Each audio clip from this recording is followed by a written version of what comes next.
In recent years, we have witnessed a growing interest in cognitive neuroscience. In this area, researchers from various fields of study like neurobiology, radiology, psychology, philosophy, and others collaborate in order to unravel the brain behavior puzzle, no less. Recently, this interest has led to attempts to build bridges between neuroscience and cognitive science and education.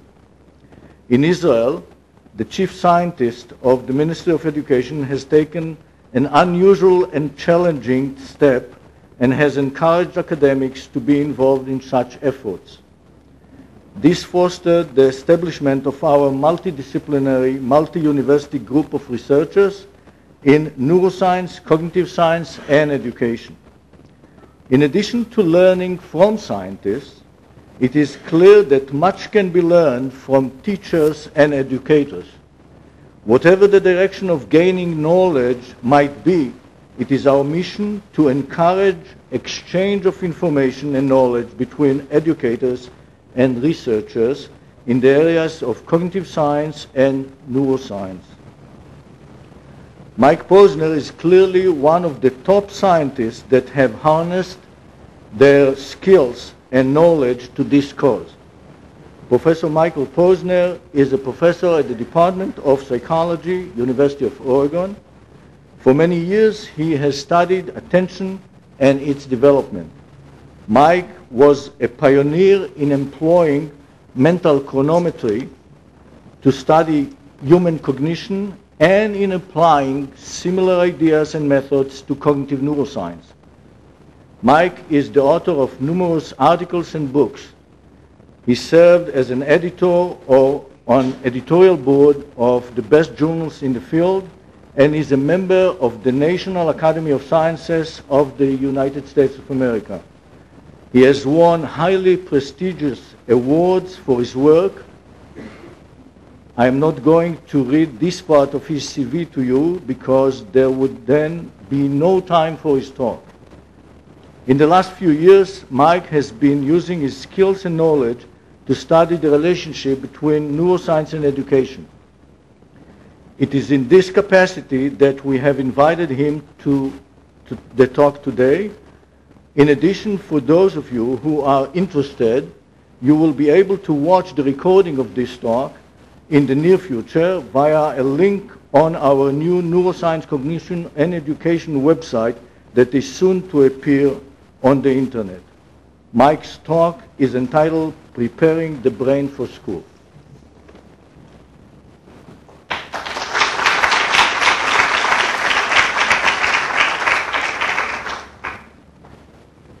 Well, thank you very much for the introduction, and thank you all for coming. My title is Preparing the Brain for School, and of course I know that's not our goal. Our goal is to prepare the child for school. But of course that takes a collaborative effort between people who work on brain processing and those who are involved in education. And it's my hope in the lecture today to give you some of the new information that's come from the collaboration between neuroscience and cognitive psychology in understanding the many important events that occur prior to the start of school that allow the child to do well in school, in the hopes that some of you will be able to translate some of these ideas to better curricula and better experiences for children.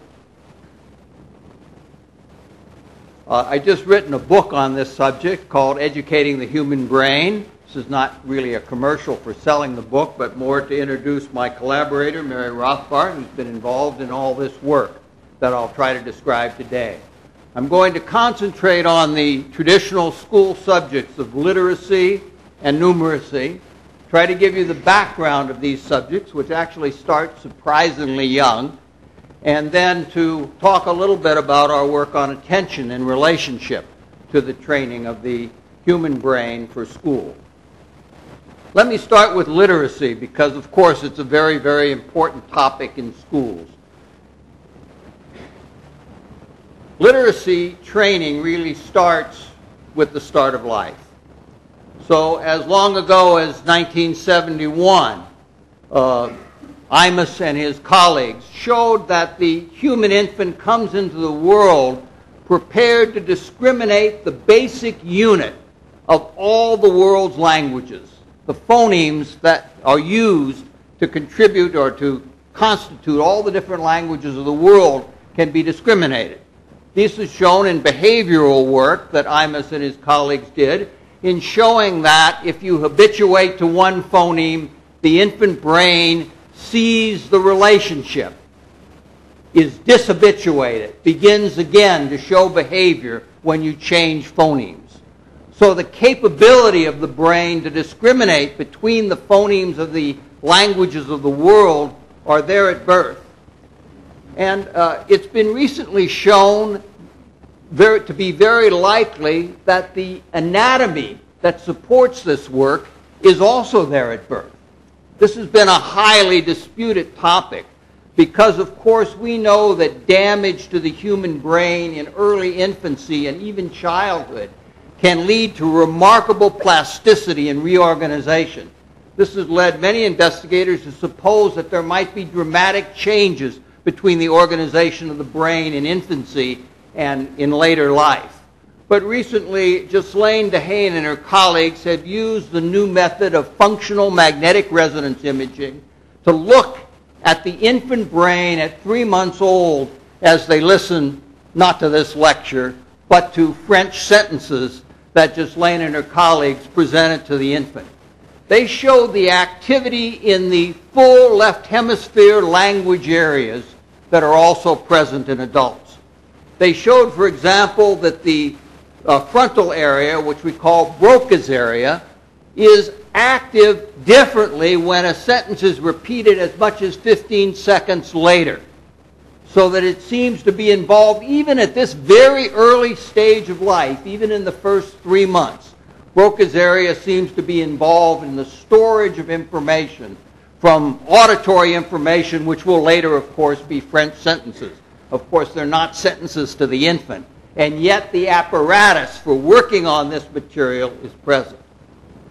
As I said, phonemes can be discriminated by the infant brain right from birth. And even before the infant begins to use language, that phonemic structure is being developed in their brain. For example, the well-known distinction in English between raw and law, which we can make, those of us who are English speakers, make easily, is not a phonemic discrimination in Japanese. And we all know the difficulty that Japanese people often have in the distinction between raw and law. In infant brains of less than 10 months, the distinction between raw and law, whether the infant is Japanese or American, can be made. But at about 10 months, the distinction that's present in the native language begins to get more and more strengthened. And the distinction which is not present, for example, not present in the Japanese language, begins to be lost. So that even by 10 months of age, we, that is, parents and friends of the child, are beginning to shape the infant's brain to perceive language. And I think this is extremely important. For example, if one is interested in multilingualism, and of course in the United States we're not interested in multilingualism, but in Israel it might be a much more important issue, as it is in most of the world, one might want to preserve phonemic discriminations that are not part of the native language in hopes that they might be used later to build analysis or build understanding and fluent speech in that language. And Pat Kuhl and her associates have shown a way to do this. Of course, it's just the beginning of research in this area. But she showed that in babies in the United States, it was possible to preserve the Mandarin distinctions, the Mandarin phonemic distinctions, which would normally be lost following 10 months of age, if the baby was exposed to 10 to 12 sessions with a Mandarin-speaking tutor. And these sessions are extremely fun to watch on TV as the tutor tries to engage the child in the Mandarin distinctions. Interestingly enough, and important at this stage of our knowledge, is that their efforts to duplicate this training with electronic devices, that is, with TV or TV presentations, was unsuccessful. That is, in the presence of their highly skilled tutor, the infant was able to learn to preserve the Mandarin distinctions, but in the presence of the electronic media, they were not. I don't think this is a final judgment on electronic medium. It might be. It might be that it will never be possible to use electronic media to present this kind of material at this very early age. But Pat Cool and her associates at the University of Washington are trying to investigate exactly what events go along with the tutor. And they're complicated, in order to see if they could be duplicated by electronic media. It's important, I think, to understand, for parents and teachers, to understand that this little 10-month-old is shaping the basis of language for the rest of their life. We understand that the ra-la distinction, which is lost in the Japanese brain, can be returned to the adult Japanese, but not very automatically in the United States. They don't necessarily learn the ra-la distinction because when exposed to English, they're hearing it through the organization of the Japanese brain. However, McClellan, McCandless, and their associates showed that if a specially developed version of the ra-la distinction, where the initial tokens were well outside the boundary of the Japanese phoneme, they were able to shape in adult Japanese speakers the distinction that was not there presently. So we are learning how early information can be lost and what steps might be made to maintain this information. As I said, the issue of multilingualism is very important in many of the world's cultures. The United States right now in this present time seems to be rather negative, rather proud of declaring in the various states that English is our only language. But psychological research is showing a very important new picture of the acquisition of multiple languages. This slide, which I'm going to interpret for you in a little while, not right now, I'm just going to mention right now, is from the work of Bialystok and her associates in Canada. And they've shown that those children and adults who learn multiple languages also seem to handle better a wide range of tasks which we might call executive tasks. These are tasks like switching between one task and another. Now I'm going to come back to this assertion in a little while when I talk about attention, because I think I can tie it in better there. But I want to say that the effort that's going on to understand what's going on in the infant language system and to develop methods that might allow that infant to acquire another language with more efficiency and more fidelity is an extremely important issue for teachers and parents to watch. The story will be developing, I'm sure, over the next 5 to 10 years. And of course, literacy, the ability to read, is a highly organized human skill that is partly slaved upon the ability of the child to understand the phonemes of their own language. In other words, we haven't evolved to read. We have evolved in a way which accommodates speech, but which does not provide automatically all the equipment to learn to read. That depends upon tuition, training, learning, which in turn depends very heavily upon the ability of the child to understand the phonology of their language, the phonemes, and how they're tied together to the written letters of the language. So in alphabetic languages like English, it is extremely important to be able to translate the visual letters of the words into the phonemes. And the best predictor of whether a child will have difficulty in learning to make this phonemic analysis is their so-called awareness or phonemic awareness of the structure of their language. So children who are readily able to do rhyming or to speak a aberrant language like Pig Latin, and for those of you who know it, those who can play around with the phonemes do very, very well in learning to read. For children who have difficulty with the phonemic structure of their language, either because they have not been exposed to a large corpus of language during their early life, or they have had some difficulty in hearing and so on, for children like this, the tuition that teaches phonemic analysis is extremely important. So, cognitive science has provided us a kind of model, sometimes called connectionist model, of learning to read, which involves connecting spelling and phonology in connections which go in both ways and tying them both to meaning. And neuroscientists, neuroimagers, have shown that the brain also organizes written material in a way which is quite compatible with this kind of way of thinking about it. There are two posterior areas of the human brain which are extremely important for reading, particularly alphabetic languages like English. One of them, which I call the visual word form system, is in the left fusiform gyrus. It's part of the visual system.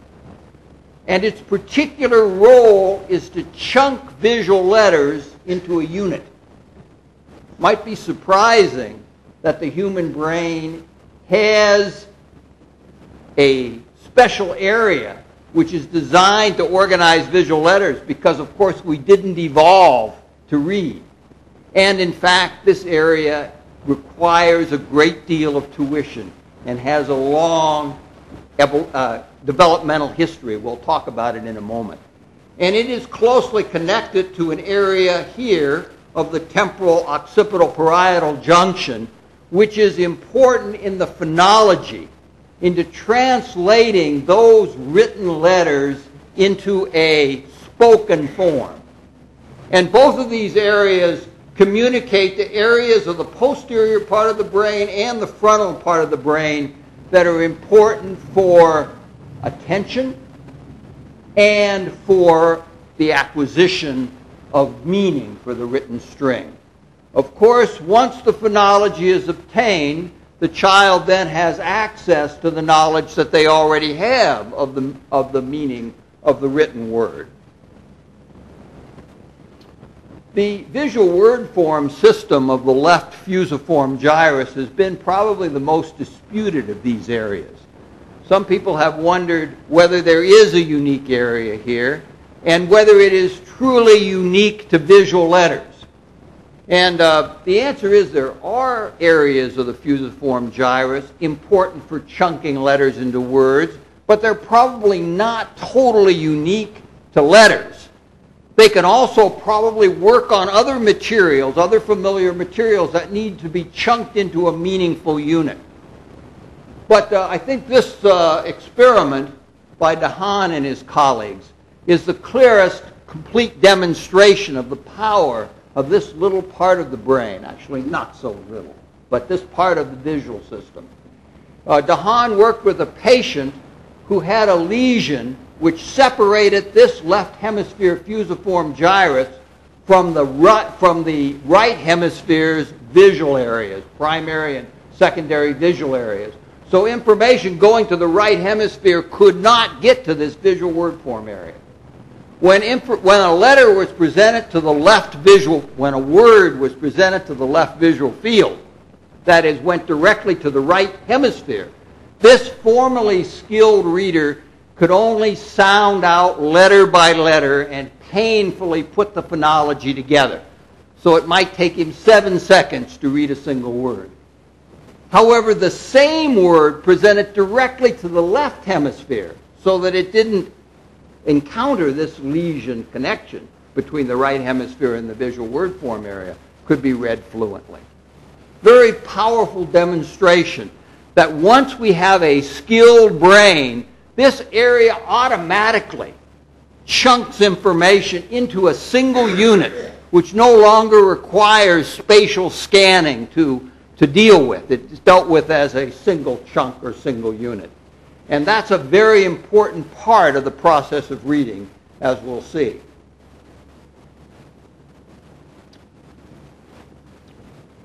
Well, learning to read often requires the child to be able to bring together knowledge of the spoken language with the written language in front of him.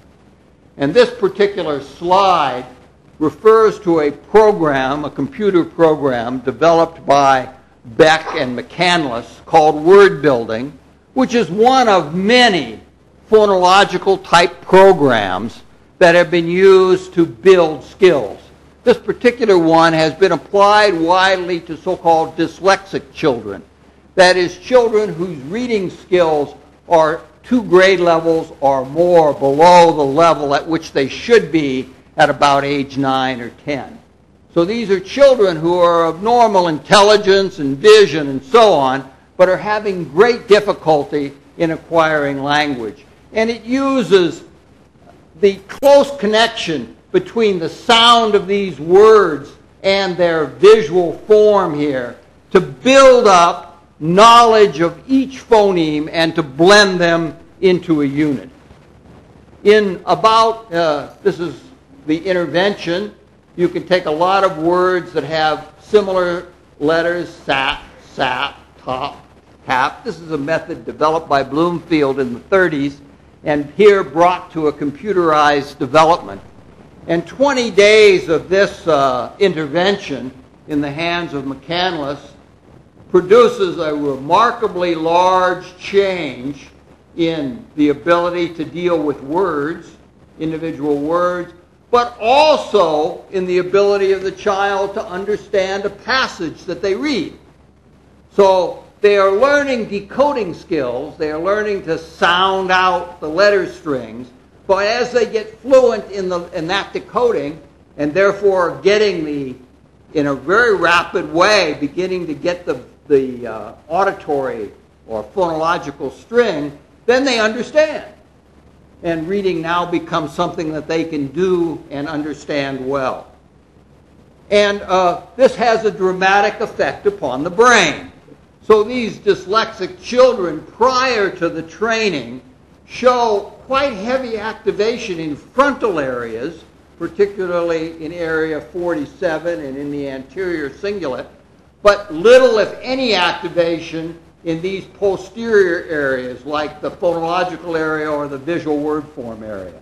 In other words, these parts of the brain that chunk the letters into a word and deliver that word sound are just not working automatically in these children.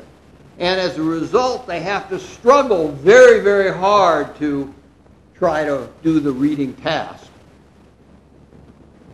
And after 20 days of training, you can see that not only do they have the frontal activation, but they also show activation up here in this phonological area. And in some of the programs, you also get activation down in the word form area. However, many children who go through phonological training do not seem to read fluently. This seems to require something further than the phonological training. And I think we've got a little bit of an insight into what that might be from studies that McCandless and I did at the University of Oregon with normal children, normal readers. Question here. The control are children who do not go through this training process. They're randomized to 2 groups. One group who goes through 10 days of training, one group who goes to school, takes their regular training in school, but do not get any further training, though they come into the laboratory, but they get no further reading training.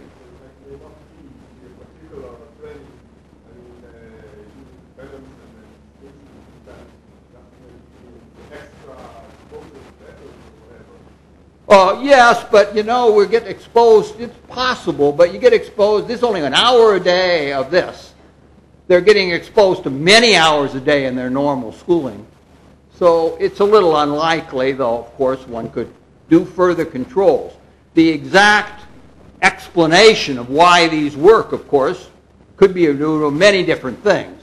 And in fact, we think perhaps quite separate things are involved in training this area from training the visual word form area. That's kind of what I'm going to talk about now. For normal children, you can get a reader who is reading okay at age 7 or 8, 9 years old, but who doesn't show the signs of activation of the visual word form area, or may only show it for words that they actually know. Now, the interesting thing about adults is you show activation of the visual word form area irrespective of whether you've seen the letter string before or not, just as long as it would make a lawful word, even though it's a nonsense syllable, you will show the same activation of the visual word form area. It seems to be an area of the brain which is sensitive to the orthography of the language, not to the specific learning. But it doesn't start out that way. In young children, it seems totally specific to the corpus of language that they've learned to read, which is why we suspect that fluent reading may take more than decoding, but instead a long-term, overlearned experience with visual words. Now, as you know, there's been a long history in the United States, perhaps also in Israel too, of controversy between phonics training and other training methods which try to get lots of reading in by making the reading even interesting or making the child enthusiastic about reading. This work on the human brain suggests that both roles are right, that phonological training, either by the child themselves, if they have high phonological awareness and good skill with their language, they may be able to do it without any specific training. But for many children, specific training in the phonology is necessary to get to the decoding stage. This is particularly important in languages which have a rather mixed up orthography like English, where the very same letter string, W-A-V-E, may be wave, but when H-A-V-E, it's have. These rather irregular words, therefore this kind of training of the visual word form system may be much more important than in languages where things are very regular.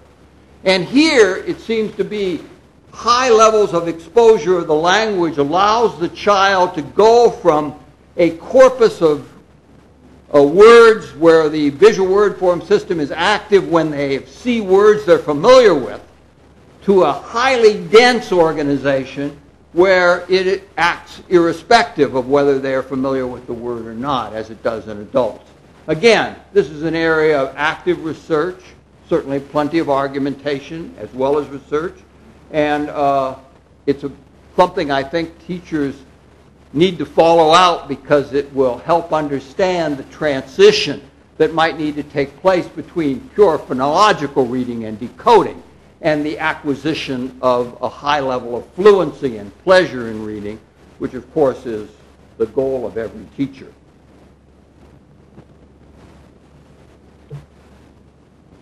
I think I've said everything I have to say about literacy, maybe everything I know, but I might know some things that I haven't said. So if at the end or now you would like to raise questions, this would be fine.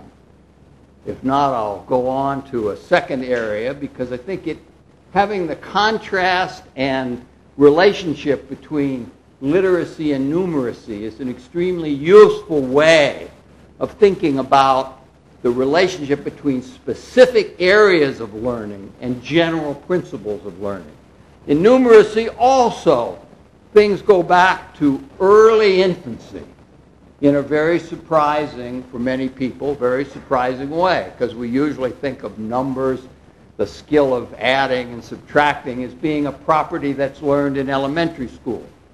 But we now know that non-human animals have an appreciation of number to a certain degree, and that human infants have an appreciation of number. And for our story, probably the most important study here has been done here at Ben-Gurion University by Andrea Berger and her associates. I'm very pleased to be an associate here. And she studied infants of about 9 months who were exposed to very simple arithmetic problems. I know many of you may have been involved in working on this experiment. For example, I could show 2 puppets and then have a hand come in and add a puppet behind the screen. And you might find yourself getting ready for 3 puppets, but in fact there's only 1 when the screen goes down. And that's surprised. I should know how to add 2 and 1, and not get 1. But you're surprised, and so is the infant. Karen Wynn and her associates in 1994 showed that infant would look longer when there was an error in this kind of arithmetic problem than when it was correct. Now, why do they look longer? Well, we might suppose that the parts of the brain that are involved in error detection in the human adult might be present in this early part of infancy. And that's what Andrea Berger was interested in. So she put on a net of electrodes, 128 electrodes, and measured the electrical activity coming from the infant brain when they saw the correct solution and when they saw an incorrect solution.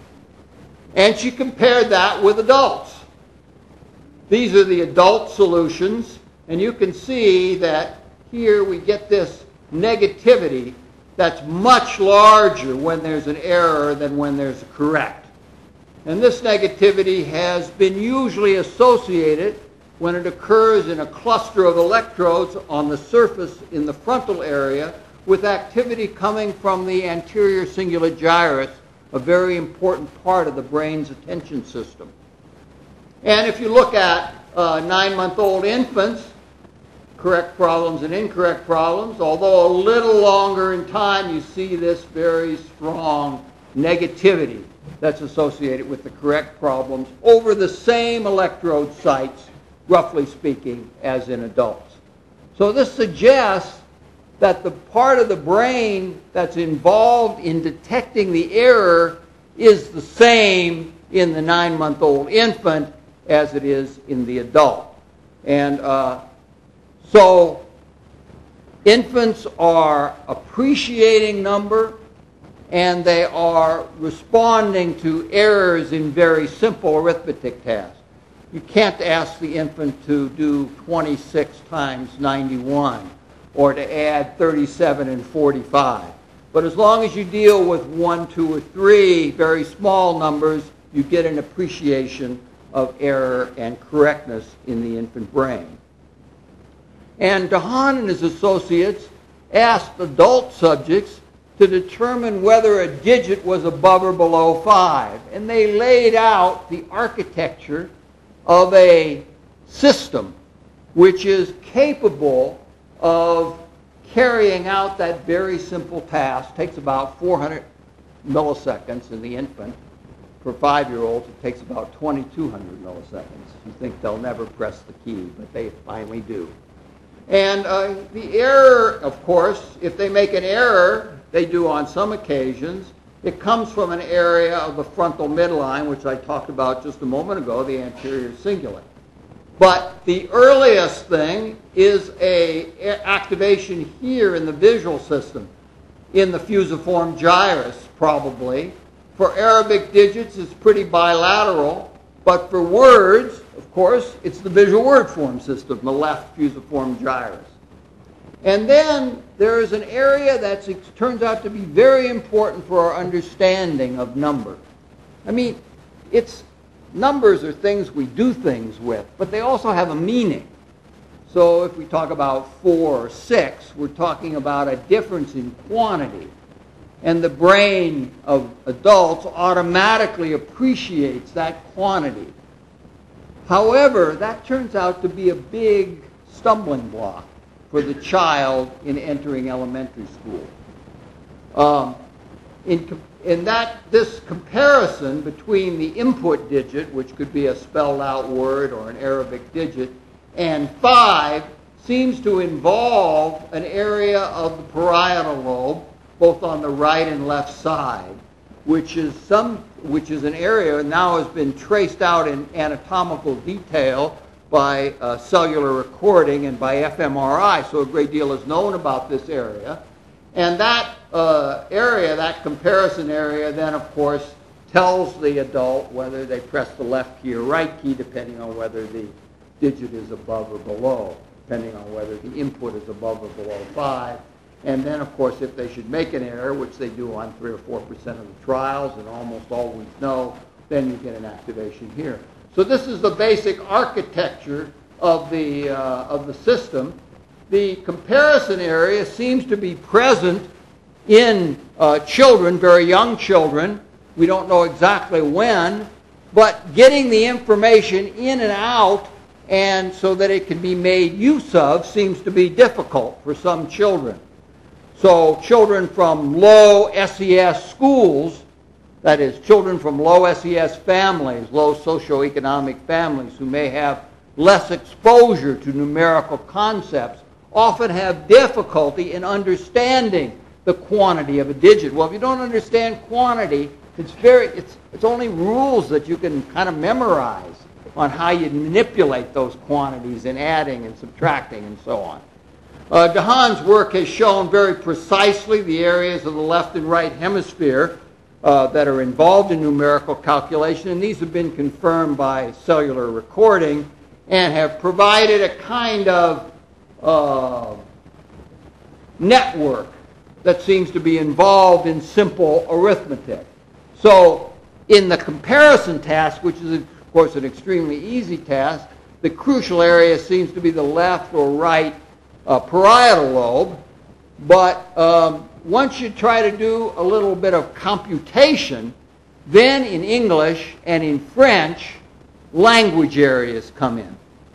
So you now begin to get activation in classical Wernicke's area or classical Broca's area, which are involved in the processing of language. And we may correspond to the internal idea that most of us have that that we are kind of computing linguistically, that we're kind of talking to ourselves as we add 26 and 39 and get whatever we get.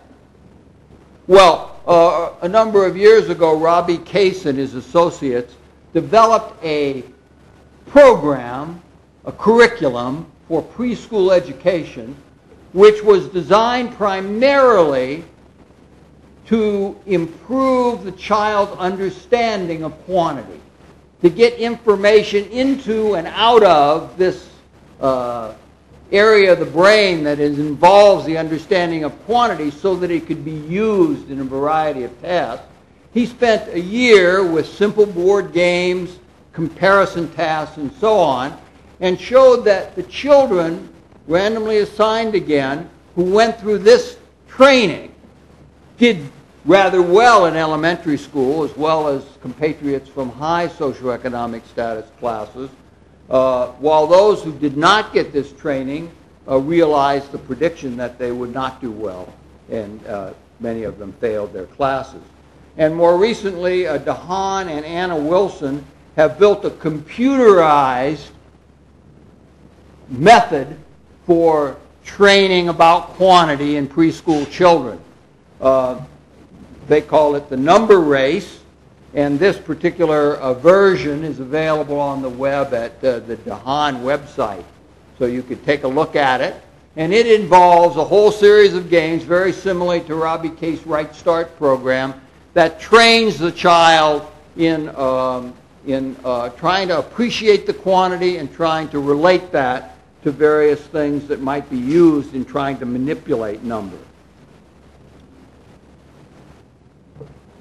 We don't know yet whether the computerized version will be as successful as Robbie Case's year-long curriculum and how long an exposure to the computerized version might be useful for children with different backgrounds. All of these are open questions, some of which will probably be studied by DeHaan and Anna Wilson, but many will probably need to be studied by people in educational environments in order to understand what will be the most successful curriculum.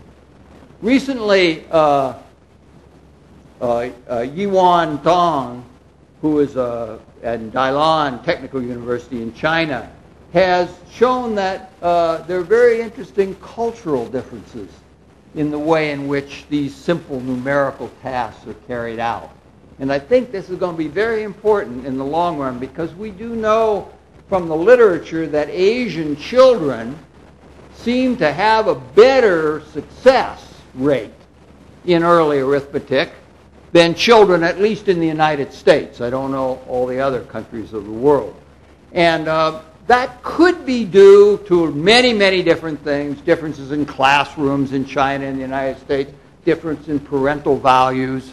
In the United States, self-esteem is the main thing, but in other countries, achievement is thought to be important.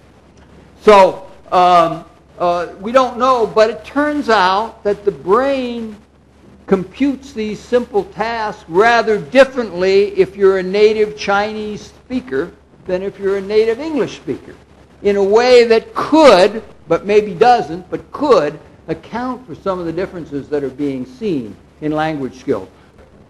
And there have been many studies of the two languages, but of course the input is totally different. But both Chinese students and English students both use Arabic digits. So Arabic digits are kind of universal. And so you can keep the input exactly the same.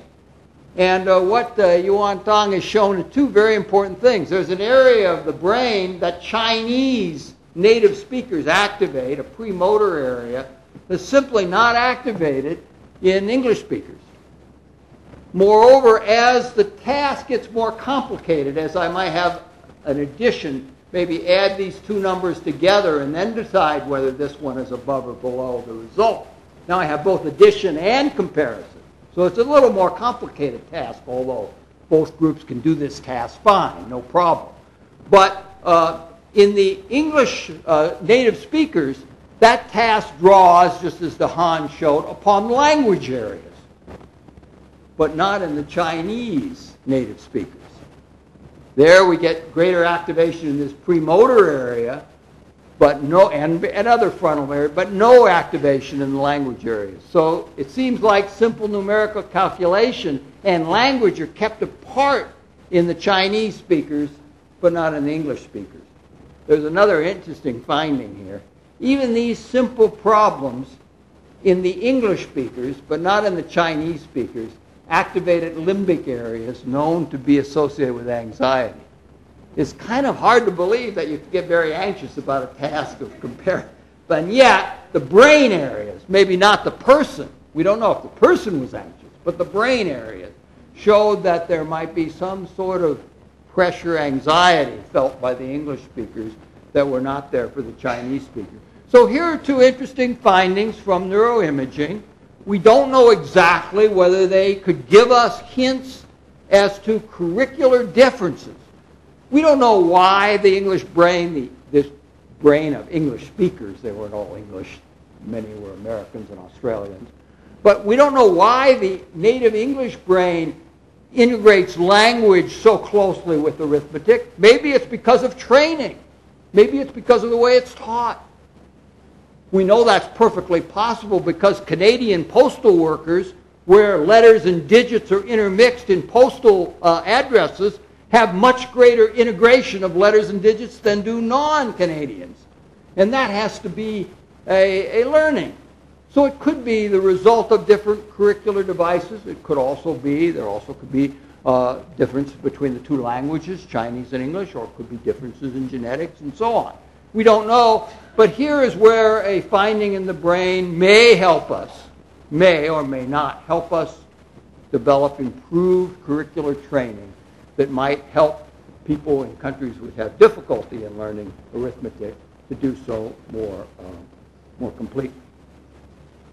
Well, of course, I've kind of alluded during this talk to attention twice to try to show you that I believe myself, probably the only one, but still I believe it, that attention is really the underlying trainable skill that must be brought up before you bring the child into elementary school.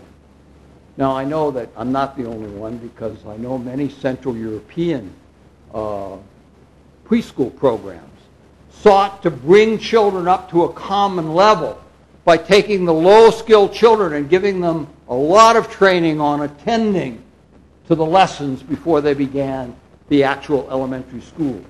And I believe that this is extremely important, and that we have a great hint in how to do this, because we now know quite a bit, much more to be learned, but we know quite a bit about the structure of the attentional networks that underlie skills and attention. And again, we know that they go back to infancy.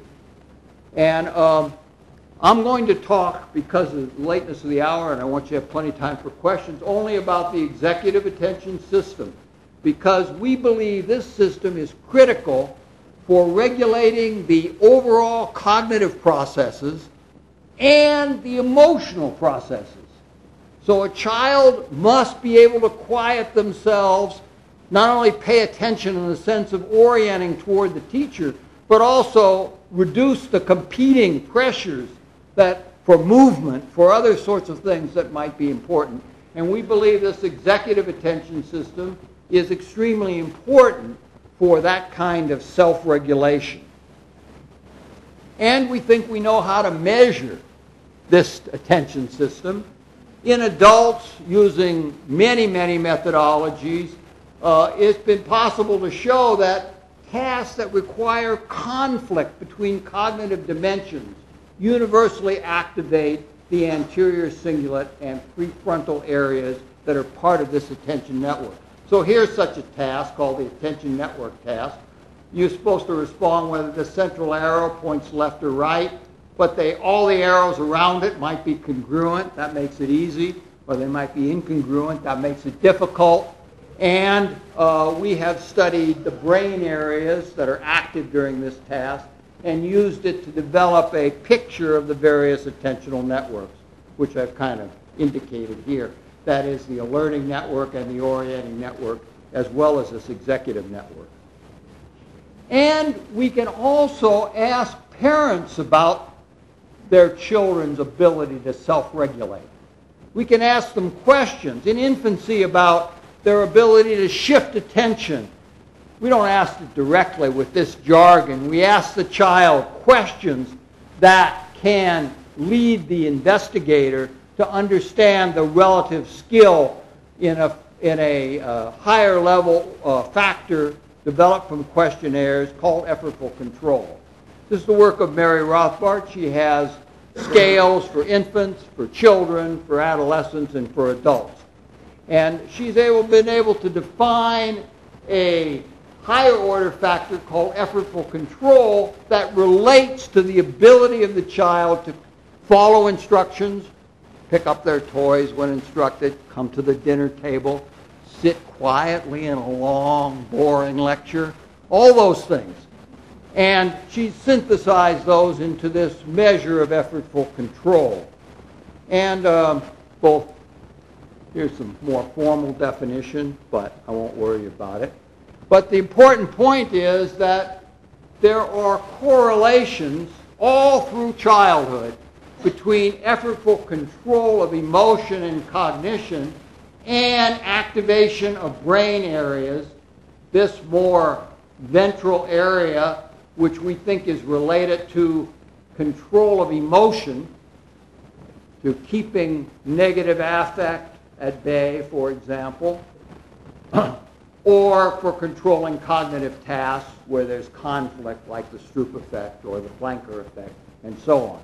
Many fMRI studies have shown the importance of these two areas. This brain area is connected more to the limbic system, this one to prefrontal and parietal areas. And all through childhood, these two areas are correlated with effortful control. So in the work of Sarah Whittle in Australia, this dorsal ACC tends to be positively correlated with effortful control, this ventral ACC negatively correlated. And these two areas in quite a bit of fMRI work have shown to have a negative correlation between them. So you get control of affect or control of emotion, and they tend to damp each other down.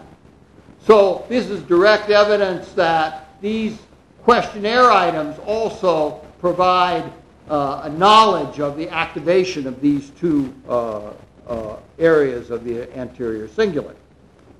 Well, we wanted to know how this particular area of the brain gets organized and when it does. It's easy to ask parents questions about 3 or 4-year-olds or adolescents that lead to an effortful control measure. But if you take infants of less than a year, the parents do the control. So they don't really know about the ability of the child. And so we wanted to know, is the same neural mechanism in place? And as you probably will remember, I hope, when I talked about numeracy, I talked about the work of Andrea Berger in showing that this area of the brain is active when the infant has to deal with conflict between an expected answer and an incorrect answer. And we also have investigated infants of 7 months, looking at their anticipatory eye movements. So if I put a stimulus up here, you move to it, your eyes to it reflexively. But if I put it here, and then here, and then here, eventually you will anticipate. You will begin to move your eyes prior to the occurrence of the stimulus. And we think that might be an early indicative of effortful control. And in fact, we found that children who are high in making these anticipatory eye movements also reach toward objects very slowly. They examine the object. When novel objects are put down, they examine it very carefully and at length, and then reach to it slowly, as if they were very cautious or exercising quite a bit of control over over the attractiveness of novel objects. So we think there's evidence that early infants are beginning to get this organization of their of the frontal areas which lead to control. And of course, we are wanting to study the connection between these early infant developments and the later effortful control that we see in school children. So we brought our children back again at 2 years of age. Again, they did anticipatory eye movements and lift and reach toward objects, and they interacted with their parents in a free play situation. We carefully coded their interactions. That is, we looked to see if their parents provided support, gave the child a certain autonomy in their play, made hostile or negative remarks. We coded all this information, and we divided the parents, all of whom were probably excellent parents, because they were willing to bring their children into our laboratory, not just once, but 3 different times, so that shows a certain amount of control. But we divided them into parents who seemed to show higher levels of parenting skill and lower levels. And then we took cheek swabs from both the parents and the child, and we looked at the genes, and we particularly looked at one gene. The pioneering work on this gene has been done here at Ben-Gurion University by Judy Auerbach and her associates. And this particular gene, the DRD4 gene, has been linked both to sensation-seeking or risk-taking as a temperamental characteristic of the children, and also to this disorder called attention deficit disorder. And we were, of course, very interested in these early children and what the early life and what this might mean. So we coded the child as to whether they had a particular allele of this gene called the 7-repeat allele. Now, this is a repeat of a 48 base pair group, and it's been associated with ADHD by Jim Swanson and his colleagues, and with sensation-seeking by Judy Auerbach and Ebsen and her colleagues. And then we tried to relate our parenting measure to the presence or the absence of the 7 repeat allele. So we have two things here. Presence or absence of the 7 repeat allele. Low quality parenting, that's lower quality. It isn't that they're poor parents, they're just lower on our dimension than the higher quality parents. And we measured in the child temperamental characteristics that are commonly associated with attention deficit disorder. This includes risk-taking, impulsivity, and activation level. And we attained, surprising to us, but something that I want to share with you because I think it's important. I've talked a lot about teachers and curriculum. Now I'm talking about parents, which represent maybe the earliest curriculum organizers. And you can see there's a whopping interaction. The low-quality parents, if the 7 repeat is present, have very high levels of activity, impulsivity, and risk-taking, or high-intensity pleasure as it's measured in early infancy. So we think that, yes, the 7 repeat allele is related to things about the child, his temperament and so on, like risk-taking, but also it's modulated by the way in which the parent works with the child. I think this is a very important idea because sometimes these genetic results have been associated with saying, well, parents don't have any role, it's genes. I guess we do have a role in which genes they get, but then maybe it's over. But if these data are correct, it isn't over. There's still important role for parents. It may be related to what kind of child they have developed by their genetics. But still, they play a very important role in how those things will play out in the child's actual behavior. Now, I think there's a kind of important story here about the DRD4. Originally, it was thought that the DRD4 probably was related to attention. And it is related to attention, to the executive attention network. But the 7 repeat has normal attention. It is not, a child with a 7 repeat is not in an attentional deficit. This has been shown by Jim Swanson. Moreover, Robert Moises and his associates argued that the 7 repeat allele was under positive attentional selection. That is, in human evolution, the 7 repeat allele is increasing. Moises suggests there might be 300 genes which are increasing in human evolution. And I think these results might give us a hint, again, not anything that would be final, but a hint as to why that might be.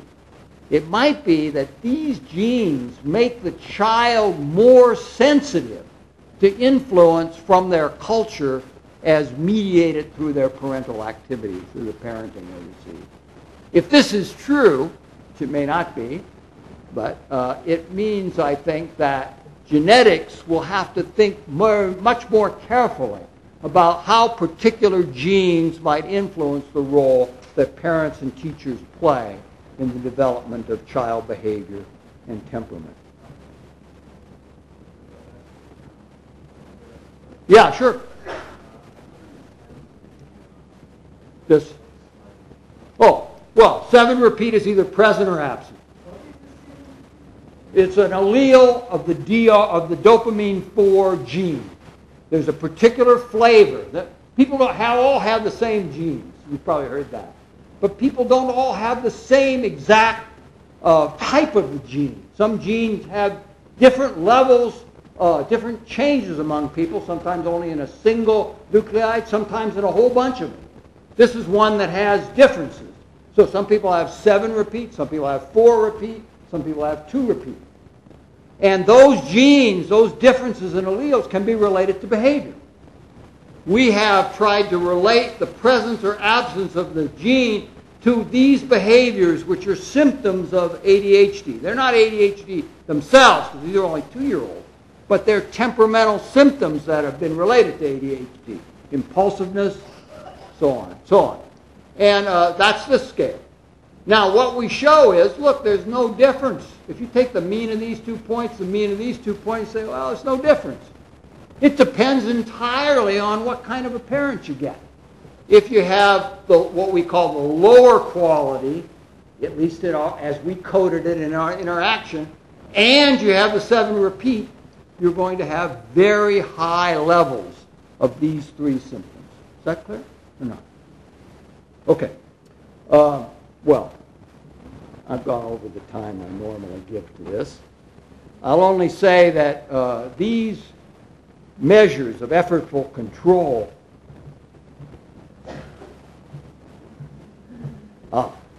finally. These measures of effortful control are highly related to executive attention all through childhood. And the 2 measures together, executive attention as measured by our simple cognitive conflict task and effortful control, relate to very important things that happen to the child. For example, to their appreciation of the minds of other people, to their pro-social rather than antisocial behavior. They're more pro-social behavior, what Krasnokonska calls conscience, and to their performance in school. So these measures of attention are extremely important to the success of the child. Of course, we're a long way from fully understanding these measures of attention, but we have an anatomy. We have certain genetic relationships that we've been able to study. We have the tools for understanding in more detail the important attentional effects that occur even prior to from infancy to prior to the admission to school. Well, I think I've gotten more or less everything in that I hope to get in. And so let me summarize and then open it up to questions. In my defense, I have handled a couple of questions during the talk. So let me summarize by saying brain networks for literacy, for numeracy, and for attention are very important aspects of preparing the child for school by preparing the brain appropriately for school. We're beginning to understand the network of neural areas involved in each of these high-level skills and what training might do to some of these areas of the brain and to their interconnections. And I think this gives us a whole new basic kind of information for the development of appropriate curriculum and appropriate parenting skills that could improve the lives of many children. We know that genetic differences between alleles of genes make a difference for the efficiency of these networks.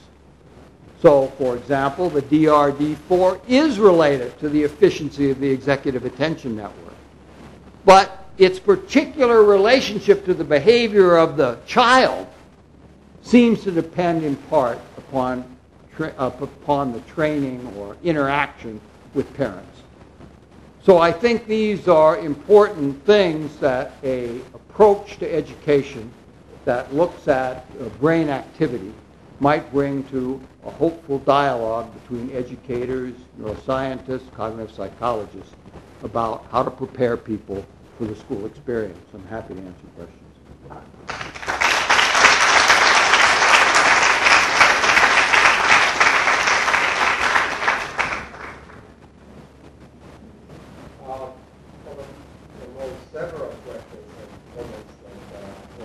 I'm happy to answer one question per person.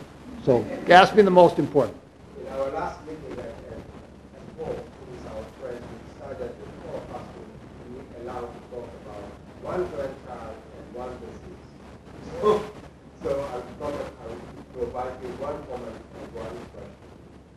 The comment is that the Pianisov study that you mentioned here, in fact I think she is also involved as a continuation, which is very important for many of us in this group, I presume, showing that on the other side of the lifespan, dementia, the onset of dementia is delayed in bilinguals as opposed to monolinguals that were mentioned by all other factors.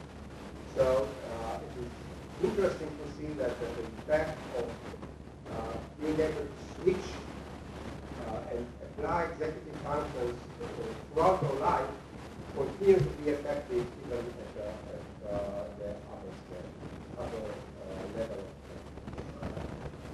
put this in the comment. The question goes more about your, I would say, separation between nurture and nature.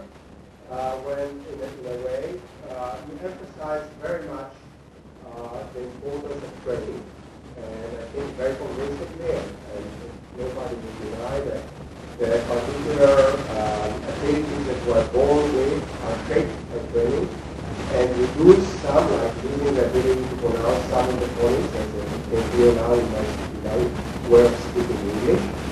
But the facts are that still, in normal development, there are always the same networks that are tuned for particular functions. And my question is, what is your opinion about, on the one hand, you see in infantile hemiplegia, for example, the fact that the right hemisphere taking over language functions and almost normally performing language functions. But under normal development, you need to activate the same networks and then somehow experience tuning this particular a priori ability with the specificity of the auditory process. My answer is you passed the examination. This is exactly what I believe. I think you've said it very well. Genetics lays down basic networks that are involved in these tasks. Chinese differ from English in their use of computation. How is that occur? It could be genetic alleles, but it might be training. So yes, we have to consider both. That's why I believe in the integration of nature and nurture. We have to talk about the genetic, the common genes we all have that make us different than parrots and chimpanzees and so on. But we also have to think about the efficiency of those networks, which depend heavily on the different alleles and the training involved. So I subscribe completely to the Shlomo Benton doctrine. Another question?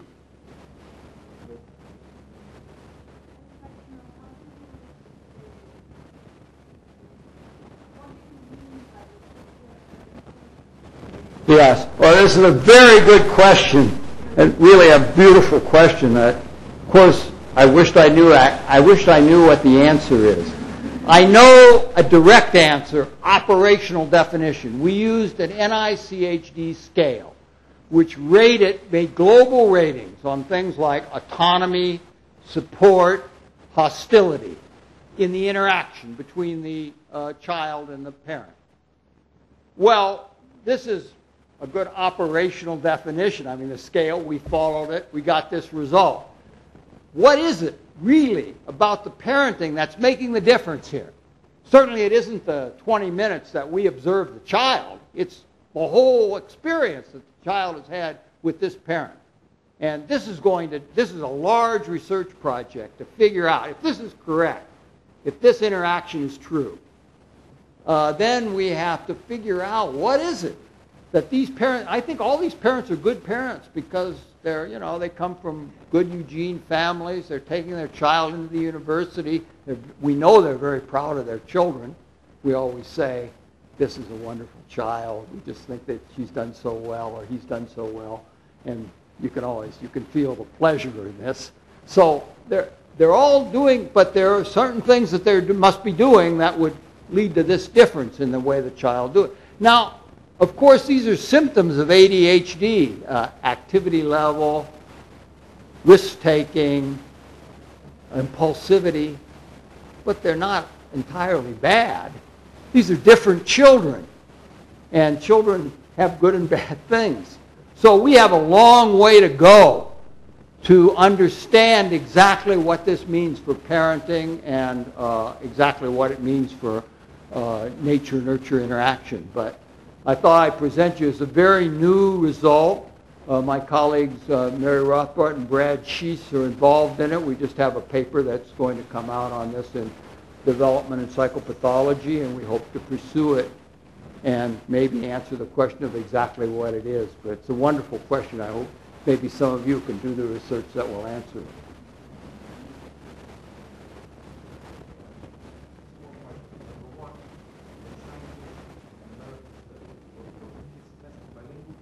These were adults, college students. My No, not in this study. This study were pure Chinese speakers, pure English speakers. And of course, this and all the Bialystok work as well, and unfortunately I didn't get to present all I had in my talk about this, but I do have a caution about all this. You can't randomly assign a person to being a native English speaker or native Chinese speaker. You can only take a sample, match them as best you can, and look at the results. The results are such that it seems to me unlikely that this is due to the sampling. They've been able to replicate it and so on. Bialystok has done heroic things to try to match bilinguals with the unilinguals. But there's a reason some people are bilinguals. There are many reasons, and it's impossible to match them all. However, there is a recent study that Pat Kuhl and her colleagues are doing in which they're training for 1 month. Now you can do random assignment because, of course, 1 month of training, you can give it or not give it depending on which group they're in, you know, randomly assigned. And she has done this, started to do this, it looks like, within a month you can get effects of the language on executive function. Just as, I didn't get to talk about this, but just as Andrea Berger and Charles Rueda and I did 5 days of training and got effects on the executive attention network. Well, once you have that, it's not just what you learn from that study. You open up the question to random assignment by anyone who wants to examine the effects of multilingualism. So the whole multilingual question is subject so far to the restriction that it's not really random assignment. But I think we will have an answer based on random assignment. It's likely that Bialystok is right, but possible she's wrong. It's always part of science that new studies could show that you're wrong. And, but the tools are there, I think. Now, if Pat Kuhl's work is right and 30 days is enough, then the tools are there to begin to look to see what bilingualism might do. Now, I might just take a moment here to make a little commercial on this from my own perspective. I didn't get to talk about this because I ran out of time. But Bialystok method has been used by Barbara Lust at Cornell using our attention network task as an assay. And she showed very specific effects on the conflict network. And Bialystok also has suggested this in the discussion, that maybe the mechanism by which bilingualism works to improve overall executive performance is because you're always in a kind of conflict task. So you're always, not always, but you're in that you could respond with either language, and you have to damp down one language and concentrate on the other. That's like attention training. That's exactly what we do with our 4- and 6-year-olds when we're training them in attention. And so this could be the effective mechanism. Obviously, that would be in favor of the view I was expressing, that attention is a very important basic underlying skill in many of these things. So, of course, I like this idea.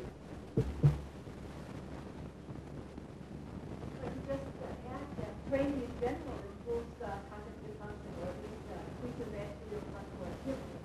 You can see it in studies by the Gyrus from the role of organized control science. She tested the areas of the brain that increase become thickened during that for meditators and those who spend a lot of time in meditation. And similar findings were also found in people who spend a lot of time training in religious activity. Which was the last one? What kind of activity? Well, this I think is a very important point. And again, all these studies so far, like those in meditation, I'm not sure about the religious training, those are subject to the same problem of selection of the two groups. Now, there is a study that's just appeared by Jha and one by Davidson with short-term meditation training where you randomly assign a person either to meditators or not. And they have shown some very interesting results, and they need to be taken into account here as we come to understand the role of meditation. But as long as you have, you know, Buddhist monks as one group and a control group that's made up of quite different people, you'll never be sure whether the effects of the meditation is what you're studying or whether it's the kind of people who are successful in meditating. And that remains to be a problem. This is not unique to meditation. It's in all these areas. The only way you can really handle this problem, unless you're an inordinately patient person and can, you know, sign people in youth and then wait till they grow up to be Buddhist monks or not. I couldn't do that. So the only way to do it is to find some training technique that is fairly short term. Then you can assign people at random. Some of them get it, some of them don't. If you're worried about the ethics, you can train the ones who didn't later on, and so on. So you can handle all the problems and then investigate these in more detail. Still, you have the problem, I think the young man had said at the very beginning. You still have to say, well, what's the effective ingredient? I mean, meditation's complicated. So what's the effective ingredient? Well, that's a really tough scientific problem. Could take 1 or 2 dissertations to work out. So this is something that really has to be exposed to a strong research effort.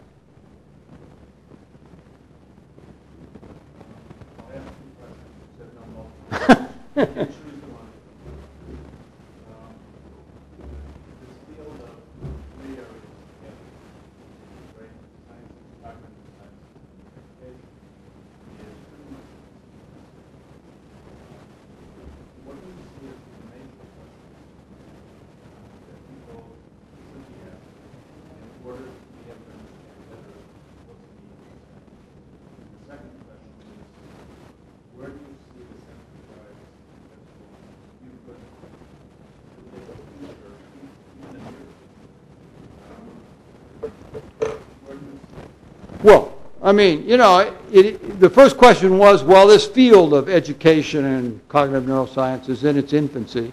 That's kind of true, but 12 years ago, I gave a summer school course in Eugene, had Mark Rakel there, and Robbie Case was living then. He's passed away since, and Stan DeHaan and many others, all of whom were very skeptical about whether there could be such a field.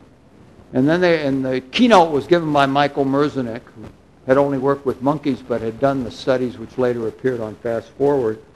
And I think by the end of that meeting 12 years ago, everyone was pretty convinced that this field could be developed. And there have been, to me, very strong achievements in understanding, not necessarily in application. The main application that's come out of this is the Fast Forward effort by Merzenich. It has problems. Maybe it's been oversold. Maybe most of its effectiveness is via attention training, not specific to the phonemes. But to me, it is a strong achievement because it's a computerized. You know exactly what you're doing, and it's an achievement of this area. I believe, and of course, it's a commercial achievement, so you have to pay for it. We're trying to develop non-commercial achievements.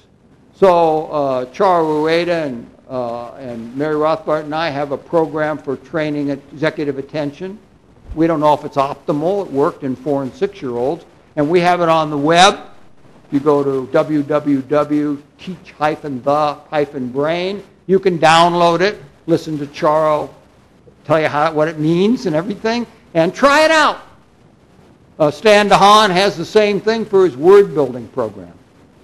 So, I'm sorry, not word building, but his number race program. Bruce McCandless has word building. This is also on the website I mentioned. And I gave you my website, so you can always ask me about these. So I believe that there are things that have happened already to show that there's some work going on that can make a real difference. Now, a lot more needs to be done. So what's the future going to be? That was the second question. I'm going to try both questions. So what's the future going to be? Well, just as I tried to mention with the Pat Kuhl work, I think we'll get from very good psychologists, primarily, training methods, which are short-term. We will get from very good neuroimaging assays about what the brain was like before, and what it's like after. And that will be the key for curriculum builders. Because we're going to learn that different parts of the brain can be trained with somewhat different programs. We're going to have to develop assays that are cheaper and less cumbersome than brain imaging, but we could do it to tap into particular nodes so we can assess them in a child. And then, oh, that child has difficulty with the visual word form area, but is reading, decoding fine. He doesn't need phonics training. He needs to read. We better get him some stories he cares about. Then he'll read them. So this is the way I think it will go. Very close interaction between curriculum builders, imagers who can show you the parts of the brain, psychologists who can design tasks and also interpret the images as to what parts of the brain might be carrying out one function. And they, together, I hope, will build us. I forgot to say anything about parents, and I think parents are going to be the real key. What we need to do is, as soon as we have a little better understanding, and I realize it's pretty early days on some of these genetic effects, but we need to find out, I mean, probably whatever is good parenting is going to be good regardless of the child's allele. It may make a bigger difference for some children than others, but it would be great knowledge if parents had it. And I'm not saying there aren't already such programs. I know there are that are very good, but I think we'll be able to use some of these brain data to fine-tune such programs. So that's best I can do. It goes both ways. Last week, beginning of the Cognitive Neuroscience Society in New York, we had a whole session on education of the brain. Full board. So it feeds each other. Basic sciences, including applied work in education and biology. Thank you.